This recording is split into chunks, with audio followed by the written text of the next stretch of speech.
اور میں یہ تحدیث نعمت کے طور پہ بات کروں گا کہ الحمدللہ ہمارے اس پلیٹ فارم کے ذریعے جو یہ دعوت حق بلند ہوئی ہے، بڑے تھوڑے ہی عرصے کے اندر الحمدللہ فرقہ واریت کی لعنت سے بالاتر ہو کر اتنے بڑے پیمانے پر کسی اور کی دعوت سوشل میڈیا کے اوپر عام نہیں ہوئی ایز فار ایز اختلافی مسائل آر کنسرنڈ، الحمدللہ۔ اور یہ ہماری جو گفتگو یہاں پہ جتنی بھی ریکارڈ ہوئی ہیں، ہزاروں کی تعداد میں اس کے کلپس بن چکے ہیں اور ملینز آف پیپل تک پہنچ چکے ہیں، محکم دلائل کتاب و سنت کے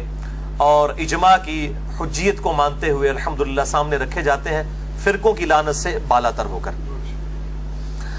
مبلغین تو اس وقت دنیا میں بہت ہیں، بڑی بڑی میٹھی باتیں بھی کرتے ہیں اور ان کے آڈینس بھی بہت ہوتے ہیں، لیکن اصل ایشو جو ہے وہ اختلافی مسائل کے اوپر بات کرنا ہے، جو ہمارا انڈیا، پاکستان اور بنگلہ دیش کا سب سے بڑا ایشو ہے۔ یہاں کا مسئلہ جو ہے وہ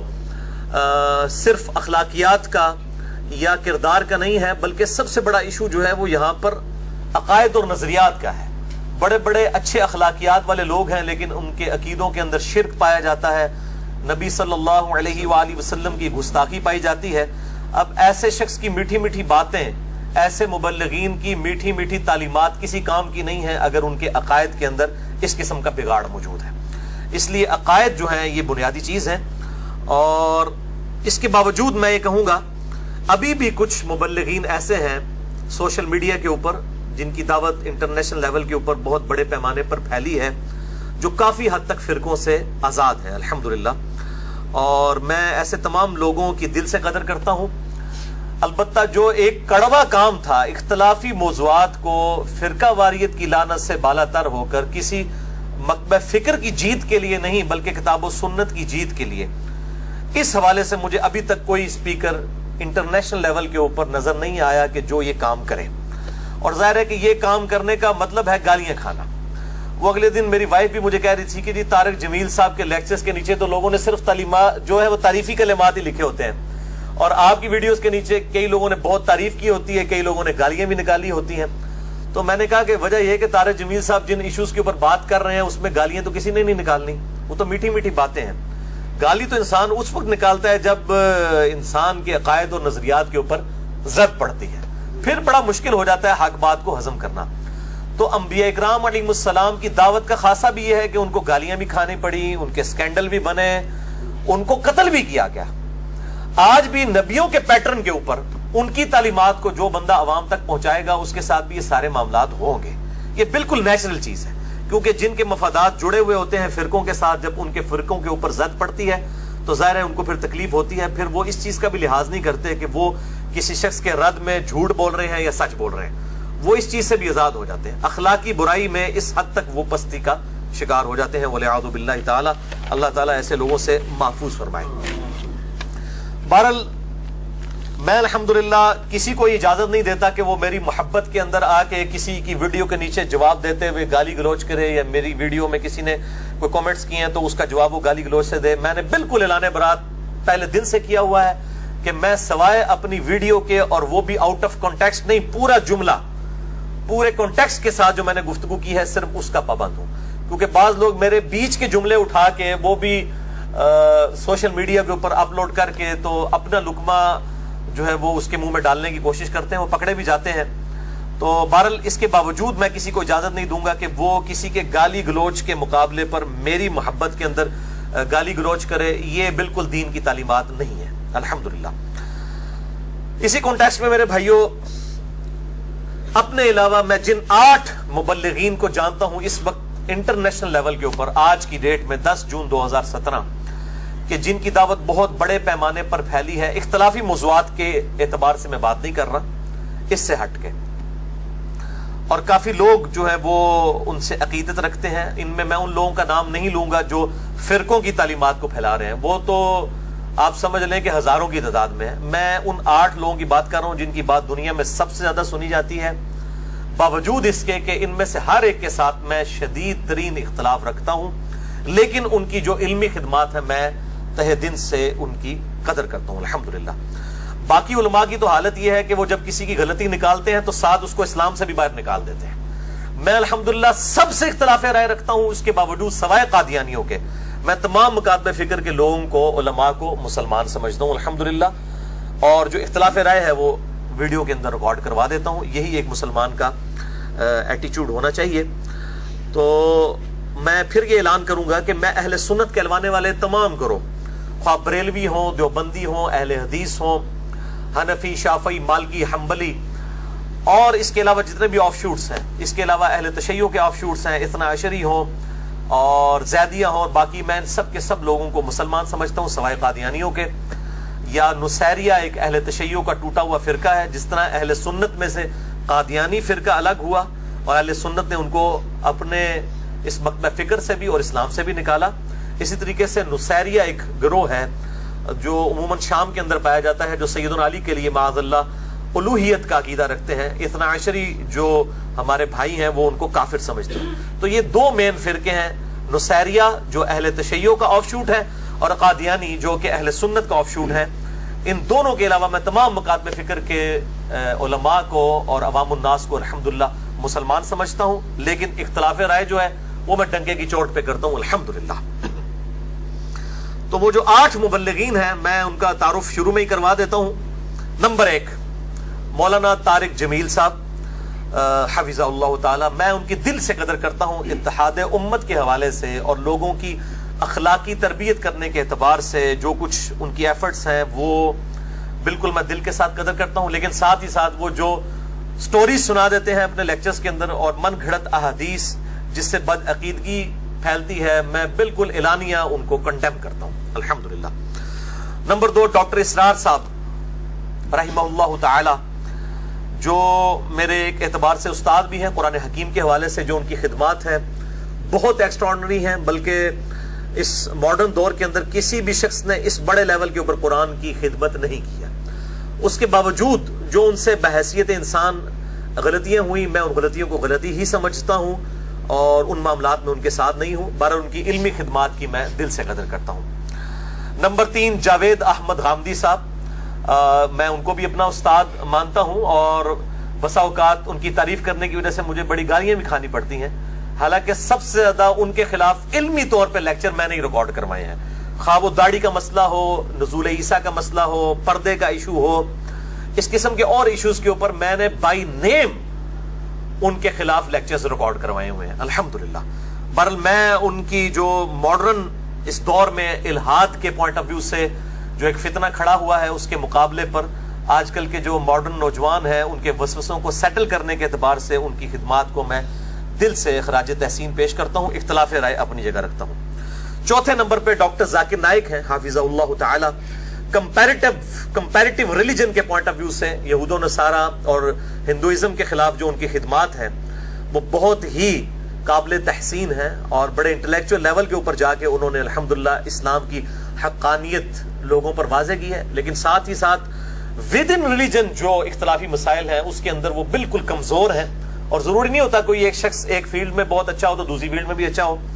تو اس حوالے سے جو یزید والا انہوں نے مسئلہ فتنہ کھڑا کیا اور پھر اس کے جواب میں مجھے سامنے آنا پڑا، اس مسئلے میں ان سے اختلاف کرتا ہوں. بہرحال ان کی میں دل سے قدر کرتا ہوں الحمدللہ. 5ویں نمبر پر مولانا اسحاق صاحب رحمہ اللہ تعالی فیصل آباد سے تعلق رکھتے تھے. سوشل میڈیا کے اوپر جس لیول پہ ان کی دعوت پھیلی ہے، خصوصاً اہل حدیث مکتبہ فکر کے پوائنٹ آف ویو سے میں اگر بات کروں، ایک نیوٹرل دعوت اٹھی تو وہ مولانا اسحاق صاحب کی پرسنالٹی تھی. اور ان سے بھی میں کئی معاملات پہ اختلاف کرتا ہوں، میری ویڈیوز بھی ریکارڈڈ موجود ہیں. البتہ سنی شیعہ کنفلکٹ کے اعتبار سے میں یہ سمجھتا ہوں کہ جس بڑے پیمانے کے اوپر انہوں نے اس میں ہارمنی پیدا کی اور لوگوں کو حق بات بالکل واضح کی، محدثین کی کتابوں سے احادیث کے حوالے دے کر، اتنے بڑے لیول کی خدمت کسی اور شخص نے نہیں کی ہے. تو اللہ تعالیٰ ان کی غلطیوں سے درگزر فرمایا، ان کو نیک کاموں کا اجر عطا فرمایا، آمین. 6 نمبر پر ڈاکٹر طاہر القادری صاحب. اب میرے منہ سے اگر آپ ان کی تعریف سن رہے ہیں تو ظاہر ہے کہ کسی معاملے میں تعریف کرتا ہوں گا. باقی جو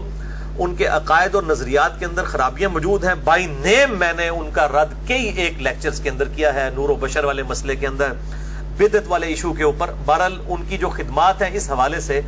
کہ ایک بریلوی مکتبہ فکر کے اندر ایک جو جمود آ گیا تھا، بالکل بزرگوں کے ساتھ سٹک ہو جانا، اس حوالے سے ڈاکٹر طاہر القادری صاحب نے جو آواز بلند کی، میں ان کی جو سیاسی پرسنالٹی اس کو ڈسکس نہیں کر رہا، علمی پرسنالٹی، میں نے بہت کچھ ان سے سیکھا ہے، اور خصوصاً ناسبیت کے حوالے سے جو ان کی خدمات ہیں، ناسبیت کے رد کے اوپر، وہ یقیناً قابل تحسین ہے۔ اس کے باوجود جن معاملات میں مجھے اختلاف ہے ڈنکے کی چوٹ پہ کرتا ہوں، اور بسا اوقات تو میں نے غصے میں جو ہے وہ ان کا نام لیے بغیر، ان کا چونکہ لقب مشہور ہے شیخ الاسلام، تو میں نے یہاں تک بھی بولا ہے شیخ الاسلام یا شیخ الاسلام، یہ پبلک فیصلہ کرے، تو اس لیول کے الفاظ بھی میں بسا اوقات غصے میں استعمال کر جاتا ہوں، لیکن میں ان کی جو علمی خدمات ہیں ان کی دل سے قدر کرتا ہوں، خصوصاً خارجیت کے حوالے سے جو ان کی خدمات ہیں، اور ایک فتنہ اس اعتبار سے اٹھا ہے، جو بڑے راسخ العقیدہ قسم کے مسلمان اپنے آپ کو سمجھنے والے لوگ اور باقی مسلمانوں کی تکفیر کرنے والے، ان کے خلاف جو انہوں نے آواز بلند کی ہے، میں بالکل دل سے ان کی تحسین کرتا ہوں، باوجود اس کے کہ مجھے کئی عقائد میں ان سے اختلاف ہے۔ 7ویں نمبر پر نعمان علی خان صاحب ہیں، ان کا تعلق بھی پاکستان سے، آج کل امریکہ میں سیٹل ہے، اور بہت قرآن حکیم کی خدمت کے حوالے سے انہوں نے کام کیا ہے، اور انٹرنیشنل لیول کے اوپر جہاں پر انگریزی سمجھی جاتی ہے اخلاقی موضوعات کے اوپر، اور قرآن کے اعتبار سے، قرآن کی تعلیمات کے پوائنٹ آف ویو سے، اور اس میں جو انٹلیکچوئل پوائنٹس ہیں ان کو ہائی لائٹ کرنے کے اعتبار سے، نعمان علی خان صاحب جو کہ پوتا شاگرد ہیں ڈاکٹر اسرار صاحب کے، میں ان کی دل سے قدر کرتا ہوں۔ بہرحال یہ صرف قرآن کی تعلیمات کی حد تک، باقی اگر آپ کہیں کہ ان کو کوئی اختلافی مسائل کے اوپر کوئی گفتگو میں ملکہ حاصل ہے تو بالکل نہیں ہے، اور الحمدللہ وہ اس میں ہاتھ بھی نہیں ڈالتے، اور میں ان کو مشورہ بھی دوں گا کہ آپ کے پاس کا روگ نہیں ہے، کیونکہ آپ انڈیا، پاکستان، بنگلہ دیش میں آپ نے زیادہ وقت نہیں گزارا، تو آپ بس قرآن تک ہی رہیں، یہی آپ کی کمپیٹنسی ہے۔ اس حوالے سے جو ان کی خدمات ہیں الحمدللہ قابل تحسین ہے، اور اللہ تعالیٰ ان کو جزائے خیر عطا فرمائے الحمدللہ۔ 8ویں نمبر پر اہل تشیع میں ایک بڑی ماڈریٹ پرسنالٹی ہیں امین شہیدی صاحب، میں بالکل دل سے ان کی قدر کرتا ہوں اتحاد امت کے حوالے سے، اور گفتگو کرنے کا جو ڈھنگ ہے ان کو پبلکلی، الحمدللہ وہ قابل تحسین ہے، اور کاش اہل تشیع ان کو فالو کریں، جو سنی شیعہ کنفلکٹ ہے، جو یہاں پہ سنیوں کے مولویوں کی روڈ لینگویج کی وجہ سے اور اہل تشیع کے ذاکرین کی روڈ لینگویج کی وجہ سے ایک بالکل ہائپ کریٹ ہو جاتی ہے، اور انڈیا، پاکستان، بنگلہ دیش کے اندر ایک فتنہ کھڑا ہو جاتا ہے، تو اس کو ختم کرنے میں بڑی مدد مل سکتی ہے امین شہیدی صاحب جیسے علماء کو اگر سامنے لایا جائے۔ تو یہ 8 وہ علماء تھے جو سوشل میڈیا کے اوپر ٹاپ آف دا لسٹ ہیں اس وقت، چاہے کسی کو برا لگے یا اچھا لگے، بہرحال دنیا میں سب سے زیادہ ان لوگوں کو سنا جاتا ہے، اور ان کی جو آواز ہے وہ پبلکلی لوگوں تک پہنچ رہی ہے، اور الحمدللہ یہ 8 کے 8 جو لوگ ہیں ان کے تمام کے فالورز الحمدللہ میری ویڈیوز دیکھتے ہیں بڑے شوق کے ساتھ، اور اس کے علاوہ بھی جو کٹر قسم کے فالوور ہیں اپنے اپنے بزرگوں کے، وہ بھی دیکھتے ہیں الحمدللہ۔ باقی اختلافی موضوعات کے اوپر ان 8 میں سے کوئی بھی نہیں ہے سوائے ایک مولانا اسحاق صاحب کے، جنہوں نے سنی شیعہ کنفلکٹ کو ہائی لائٹ کیا۔ اختلافی موضوعات کے اعتبار سے اللہ کے فضل سے یہی مظلوم شخصیت آپ کو انجینئر صاحب کی ملے گی کہ جو اس پہ بات کر کے تو گالم گلوچ بھی لوگوں کا برداشت کرنا پڑتا ہے، لیکن الحمدللہ یہ بھی اخلاق کسی کو پر کرنا تھا، یعنی ایک اخلاقیات کے اوپر باتیں کرنا تو ہزاروں لاکھوں لوگ کر رہے ہیں۔ اصل مسئلہ یہ ہے کہ جس ٹاپک کے اوپر کوئی بولنے کے لیے تیار نہیں ہے، صرف اس لیے کہ پبلک ڈائنامکس سننا نہیں چاہتی اور لوگ گالیاں نکالیں گے، اس میں اعلان حق بلند کرنا، الحمدللہ اس قسم کے موضوعات کو لے کر اٹھنا، اور پھر اس لیول کے اوپر اٹھنا کہ آج الحمدللہ سوشل میڈیا کے اوپر میں یہ تحدیث نعمت کے طور پہ کہہ رہا ہوں کہ یہ جو ہماری دعوت یہاں پہ 70-80 لوگ ہی بیٹھے ہوئے ہیں، یہ جب ریکارڈنگ چڑھتی ہے تو ودن آپ سمجھ لیں 24 گھنٹے کے ہزاروں لوگ اس ویڈیو کو دیکھ لیتے ہیں الحمدللہ۔ یہ جس بڑے پیمانے کے اوپر یہ دعوت پھیلی ہے تھوڑے ہی عرصے کے اندر، 3-4 سالوں کے اندر یہ ویڈیوز اپلوڈ ہونی شروع ہوئی الحمدللہ۔ اب بھی ایوریج ہمارے یوٹیوب کے وزٹر جو ہیں وہ 2 سے لے کر 3 ملین تک ہیں، یعنی 20 سے 30 لاکھ صرف ایک یوٹیوب کے چینل کے پر منتھ، اور الحمدللہ تقریباً 80,000 کے قریب فالوورز ہو چکے ہیں یوٹیوب کے چینل کے، اور تقریباً 63-64 ہزار کے قریب فیس بک کے ہیں، اور اس کے علاوہ واٹس ایپ کے اوپر ایک آپ سمجھ لیں ایکسپلوژن ہو چکا ہے دعوت کے حوالے سے۔ اور میں یہ الحمدللہ دعوے سے کہتا ہوں جو لوگ بھی میرے پاس آتے ہیں کوئی کہتا ہے جی 2 مہینے پہلے تعارف ہوا, کوئی کہتا ہے 4 سال پہلے تعارف ہوا, کوئی کہتا ہے جی 2 ہفتے پہلے تعارف ہوا. تو میں اس سے کہتا ہوں یہ ہو نہیں سکتا یار,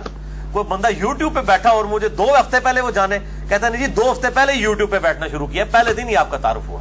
اور اس قسم کے کئی لوگ آتے ہیں الحمدللہ. تو بہرحال تمام مکاتب فکر کی عوام الناس کا میں تہ دل سے مشکور ہوں جنہوں نے ہماری اس دعوت کو عام کرنے میں ہماری مدد کی ہے, اور آئندہ بھی وہ انشاءاللہ اس دعوت حق کو بلند کرنے میں ہماری مدد کریں گے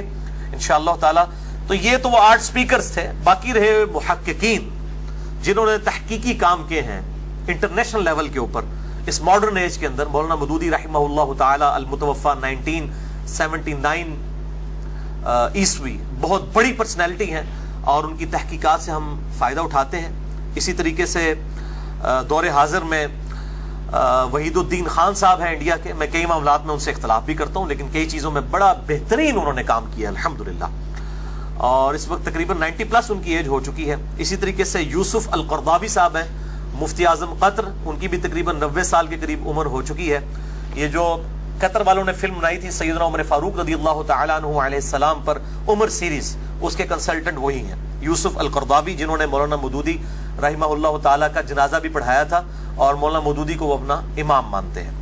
اسی طریقے سے شیخ البانی رحمہ اللہ تعالیٰ المتوفا 1999 عیسوی, بہت بڑی خدمات ہیں.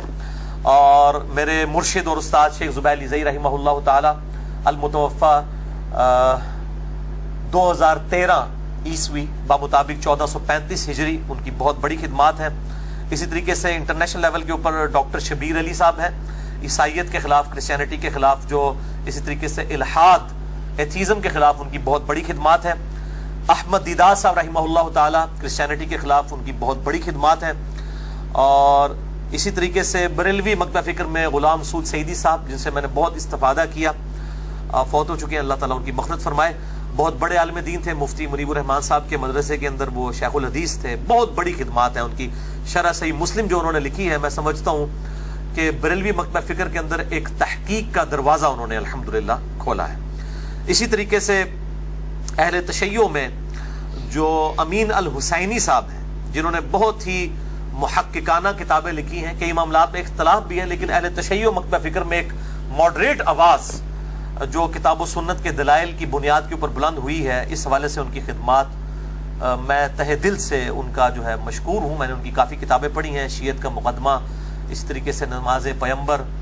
اور کئی کتابیں ہیں ان کی الحمدللہ, بہت بڑی خدمات ہیں. اور اسی طریقے سے پیر نصیر الدین نصیر صاحب, ان سے میری ملاقات بھی ہوئی ان کی وفات سے کچھ عرصہ پہلے ہی الحمدللہ. ان کی کتابوں نے بھی ایک پیری مریدی کے ایک اس سسٹم کے اندر, جس کے اندر پیر کو تقریباً خدا کا ہی درجہ دے دیا گیا تھا, نعوذ باللہ من ذالک, اور پیر نصیر الدین نصیر صاحب نے اس پورے سسٹم کے اندر اعلان حق بلند کیا اور توحید کی آواز. ان کی جو کتاب ہے الجواہر التوحیدیہ فی الکلمات الغوثیہ, توحید کے جو موتی, شیخ عبد القادر جیلانی رحمہ اللہ تعالیٰ کی تعلیمات کی روشنی میں انہوں نے بہترین فتوح الغیب سے شیخ عبد القادر جیلانی کی جو کتاب ہے المتوفا 571 ہجری, ان کی تعلیمات کی روشنی میں بریلوی مکتب فکر تک توحید کو الحمدللہ پہنچایا. اسی طریقے سے اعانت اور استعانت کی شرعی حیثیت, اس کے اوپر ان کی کتاب کمال بہترین کتاب ہے. ان کے علاوہ جتنے علماء ہیں, میں جن کے نام جان بوجھ کے نہیں لے رہا یا انجانے میں نہیں لے رہا, بہرحال ان میں جو اچھے کام کر رہے ہیں اللہ تعالیٰ ان کو صلہ دے گا, اور جو برے کام کر رہے ہیں انشاءاللہ تعالیٰ اللہ تعالیٰ ان سے قیامت والے دن بھی بدلہ لے گا, اور جن لوگوں کو وہ گمراہ کر رہے ہیں ان کا بوجھ بھی وہ لوگ انشاءاللہ تعالیٰ اٹھائیں گے. تو میں پیشگی معذرت کرتا ہوں جن کے لوگوں کے نام نہیں لے سکا, حالانکہ کافی لوگوں کے نام اور بھی ہیں, لیکن میں ان کو اپنے اس کرائٹیریے میں اس قابل نہیں سمجھتا کہ ان کو میں اس اعتبار سے پریزنٹ کروں کہ انہوں نے کوئی فرقہ واریت کی لعنت سے بلند ہو کے کوئی بات کی ہے. اپنے اپنے فرقوں کو چمکانے کی انہوں نے کوشش کی ہے. یہاں پہ نام لینے کی ضرورت نہیں چونکہ نیگیٹو بات ہو رہی ہے. آپ اشارتاً تمام مکاتب فکر میں بریلوی, دیوبندی, اہل حدیث, اہل تشیع کے اندر ایسے لوگوں کو جانتے ہیں کہ جو اس قسم کی فرقہ وارانہ تعلیمات لوگوں میں عام کر رہے ہیں, اور ان کا مقصد صرف اپنے فرقے کو اونچا کرنا ہے, چاہے ان کو جھوٹ بولنا پڑے, چاہے ان کو کوئی جھوٹی روایتیں بیان کرنا پڑے, وہ بس تلے ہوئے ہیں اپنے فرقے کی سربلندی کے لیے, اور اللہ تعالیٰ کے عذاب کا مستحق اپنے آپ کو کر رہے ہیں. اللہ تعالیٰ ان کو بھی توبہ کی توفیق دے اور ہمیں بھی صراط مستقیم پر استقامت عطا فرمائے, آمین. اب اس سے پہلے کہ نقوی صاحب کوسچن آنسر سیشن 1 to 1 مجھ سے شروع کریں، میں آخر میں اپنا وہی اعلان دوبارہ سے ریپیٹ کروں گا کہ میرے بھائیو، الحمدللہ میری روٹی دین کے ساتھ نہیں جڑی ہوئی، اور میں اپنی ذات کی خاطر دین سے 1 روپیہ کمانے کو بھی قطعاً حرام سمجھتا ہوں، اور یہی وجہ ہے کہ میں نے فرقہ واریت کو 3 طلاقیں دے کر اور 4 تکبیریں پڑھ کر ہمیشہ کے لیے دفنا دیا ہے، کیونکہ جس کی روٹی دین کے ساتھ جڑ جائے اور وہ اس کی وجہ سے فرقوں میں پڑ جائے، وہ آپ کو کبھی حق بات نہیں بتائے گا الا ماشاء اللہ، شاید کوئی ہزاروں لاکھوں میں ایک ہو۔ اور اللہ تعالیٰ سے دعا کریں کہ اس دن سے پہلے کہ ہماری روٹی دین کے ساتھ جڑ جائے، اللہ تعالیٰ ہمیں ایمان و عافیت کے ساتھ مدینہ شریف میں موت، بقیع غرقد میں مدفن اور جنت الفردوس میں اپنے محبوب صلی اللہ علیہ وآلہ وسلم کا پڑوس عطا فرمائے۔ میرے بھائیو، آپ جتنے بھی 70-80 کے قریب لوگ یہاں پہ موجود ہیں، اکثر لوگ میرے ماضی سے واقف ہیں کہ میں اپنی پیدائش 4 اکتوبر 1977 سے لے کر آلموسٹ 30-31 سال تک بریلوی رہا، اس کے بعد کچھ عرصہ میرا دیوبند، پھر اہل حدیث، اور پھر ایز اے اسٹڈی اہل تشیع کے ساتھ بھی گزرا۔ آج بھی میں سب علماء کو سنتا ہوں، ان کی کتابیں پڑھتا ہوں، حق بات قبول کرتا ہوں، جہاں پر اختلاف رائے ہو میں الحمدللہ ڈنکے کی چوٹ پہ اپنا اختلاف ریکارڈ کرواتا ہوں، لیکن تکفیر کسی کی نہیں کرتا سوائے قادیانیوں کے، جو اہل سنت کا ہی ایک آف شوٹ ہے، اور اہل تشیع کا جو آف شوٹ ہے نصیریہ۔ ان دونوں کے علاوہ میں کسی بھی مکتب فکر کی تکفیر نہیں کرتا، باقی سب کو مسلمان سمجھتا ہوں اپنی تمام گمراہیوں کے باوجود۔ اور باقی علماء کا حال یہ ہے کہ وہ جب کسی کی غلطی نکالتے ہیں تو اس کو اسلام سے ہی باہر نکال دیتے ہیں، تو یہ الحمدللہ بہت بڑا فرق ہے۔ اور اللہ تعالیٰ سے دعا کرتے ہیں، اللہم اہدنا الصراط المستقیم صراط الذین انعمت علیہم غیر المغضوب علیہم ولا الضالین، آمین۔